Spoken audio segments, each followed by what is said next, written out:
ತುಂಗಭದ್ರಾ ನದಿಯಲ್ಲಿ ನೀರ್ನಾಯಿಗಳಿರುವಂಥದ್ದು ನಮಗೆಲ್ಲ ಗೊತ್ತೇ ಇದೆ. ಆದರೆ ಅದು ನೀರ್ನಾಯಿಗಳೀಗ ನದಿಯ ತಟದಲ್ಲಿ ಪ್ರತ್ಯಕ್ಷವಾಗಿದೆ. ದಾವಣಗೆರೆಯ ಹರಿಹರದ ಬಳಿ ಇರುವಂಥ ರಾಜನಹಳ್ಳಿ ಜಾಕ್ವೆಲ್ ಬಳಿ ಕಾಣಿಸಿಕೊಂಡಿವೆ ನೀರ್ನಾಯಿಗಳು. ತುಂಗಭದ್ರಾ ನದಿಯಲ್ಲಿ ನಿಮ್ಗೆ ಸರ್ವೇ ಸಾಮಾನ್ಯವಾಗಿ ಕಾಣಿಸುತ್ತೆ ಇವು.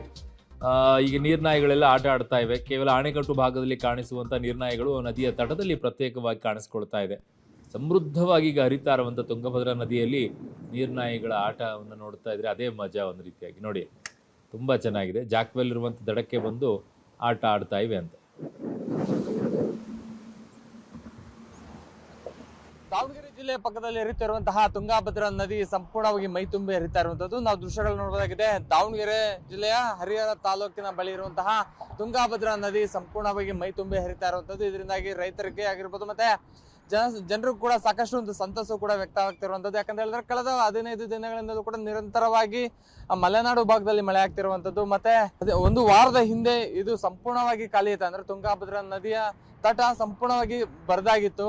ಆದ್ರೆ ಕಳೆದ 2 ದಿನಗಳಿಂದ ಕೂಡ ತುಂಗಭದ್ರಾ ನದಿ ಮೈತುಂಬಿ ಹರಿತಾ ಇರುವಂತಹ ಹಿನ್ನೆಲೆಯಲ್ಲಿ ಪ್ರವಾಸಿಗರು ಕೂಡ ಬಂದು ಇಲ್ಲಿ ವೀಕ್ಷಣೆ ಮಾಡುವಂತಹ ಕೆಲಸವನ್ನು ಕೂಡ ಮಾಡ್ತಾ ಇರುವಂತದ್ದು. ಅದರಲ್ಲೂ ಪ್ರಮುಖವಾಗಿ ದಾವಣಗೆರೆ ಭಾಗದಲ್ಲಿ ಯಾವ ಮಳೆ ಇಲ್ಲ, ಆದ್ರೆ ಮಲೆನಾಡು ಭಾಗದಲ್ಲಿ ಮಳೆ ಆಗ್ತಿರುವಂತಹ ಹಿನ್ನೆಲೆಯಲ್ಲಿ ಸಾಕಷ್ಟು ಸಂತಸವನ್ನು ಕೂಡ ಇಲ್ಲಿನ ರೈತರು ಕೂಡ ವ್ಯಕ್ತಪಡಿಸ್ತಾ ಇರುವಂತದ್ದು. ನಾವು ದೃಶ್ಯಗಳು ನೋಡಬಹುದಾಗಿದೆ. ಇದು ಈ ಭಾಗದಿಂದ ಅಂದ್ರೆ ತುಂಗಭದ್ರಾ ನದಿಯಿಂದ ಭರಮಸಾಗರದ 57 ಕೆರೆ ನೀರಾಗಿರ್ಬೋದು, ಮತ್ತೆ ಮಾಯಕೊಂಡ ದಾವಣಗೆರೆ ತಾಲೂಕು ಈ ಭಾಗದಲ್ಲಿರುವಂತಹ 22 ಕೆರೆ ಏತ ನೀರಾವರಿ ಯೋಜನೆ ಆಗಿರ್ಬೋದು, ಎಲ್ಲವೂ ಕೂಡ ಇಲ್ಲಿಂದನೇ ನೀರ್ನ ಏತ ನೀರಾವರಿ ಮೂಲಕ ಸರಬರಾಜು ಮಾಡ್ತಾರೆ. ಇದರಿಂದಾಗಿ ಆ ಭಾಗ ಪೀಡಿತ ಪ್ರದೇಶದಲ್ಲಿರುವಂತಹ ಮಾಯಕೊಂಡ ಆಗಿರ್ಬೋದು ಮತ್ತೆ ದಾವಣಗೆರೆ ತಾಲೂಕಿಗೆ ಕೆರೆಗಳಿಗೆ ನೀರು ಒದಗಿಸುವಂತಹ ಕೆಲಸവും ಕೂಡ ಈಗಾಗಲೇ ನಿರಂತರವಾಗಿ ನಡೀತಾ ಇತ್ತು. ಆದ್ರೆ ಕಳೆದ ಒಂದು 6 ತಿಂಗಳಿಂದಲೂ ಕೂಡ ಈ ಜಾಕ್ವೆಲ್ ಸಂಪೂರ್ಣವಾಗಿ ಸ್ಥಗಿತ ಆಗಿದೆ. ಯಾಕಂತ ಹೇಳಿದ್ರೆ ನದಿ ಪಾತ್ರದಲ್ಲಿ ನೀರು ಇಲ್ಲದೆ ಇರುವಂತಹ ಹಿನ್ನೆಲೆಯಲ್ಲಿ ರೈತರು ಕೂಡ ಸಾಕಷ್ಟು ಸಂಕಷ್ಟ ಆಗಿತ್ತು.